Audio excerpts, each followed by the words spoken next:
जरा सोचिए, अगर आपके घर के नीचे अरबों खरबों डॉलर्स का खजाना मौजूद हो और आप फिर भी रोज भूखे सो जाएं तो कैसा लगेगा।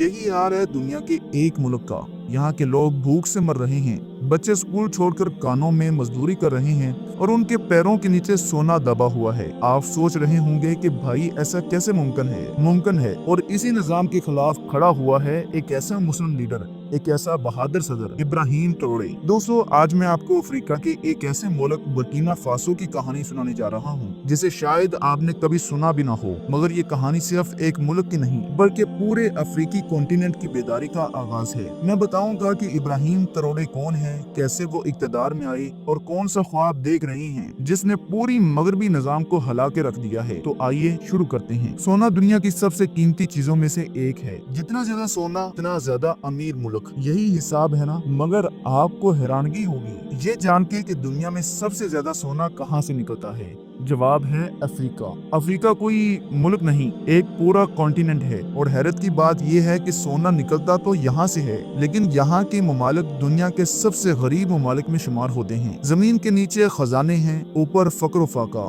नेमते नीचे, बदहाली ऊपर है। और इन ममालिक की फहरिस्त में जो सबसे ज्यादा मुतासर है वो है बुर्किना फासो। शायद आपने ये नाम ना सुना हो, मगर ये मुल्क गुर्बत के लिहाज से दुनिया के टॉप 10 गरीब ममालिक में शुमार होता है। यहाँ की 2 करोड़ से ज्यादा आबादी में लाखों लोग एक वक्त का खाना तक नहीं खा पाते। क्यों? क्योंकि जो सोना यहाँ से निकलता है उसका सीधा फायदा यूरोप के ममालिक उठाते हैं, खास तौर पर फ्रांस। जी हाँ, फ्रांस ने इस मुल्क को सदियों तक लूटा है और आज भी लूट रहा है। बस तरीकाकार बदल दिया गया है। आज का कॉलोनियलिज्म बराह रास्त कब्जा नहीं करता बल्कि मुआशी गुलामी और कंपनियों के जरिए मुल्कों को कंट्रोल करता है। अब सवाल ये है कि यहाँ का सोना निकालता कौन है? जवाब है कि बड़ी बड़ी मल्टीनेशनल कॉर्पोरेट कंपनीज। और मजदूरी कौन करता है? बुर्किना फासो के गरीब लोग। मुनाफा कौन कमाता है? यही यूरोपीय बिलियनियर कंपनीज। और जो थोड़ा बहुत पैसा मुल्क को मिलता है वो भी कर्जे चुकाने में चला जाता है। यानी हमारा खजाना उनकी लग्जरी लाइफस्टाइल के लिए एक तिजोरी बना हुआ है। अब यहाँ आती है कहानी का असल मोड़। 2022 में सिर्फ 34 साल का एक नौजवान मुल्क का सदर बनता है, इब्राहिम ट्रोरे।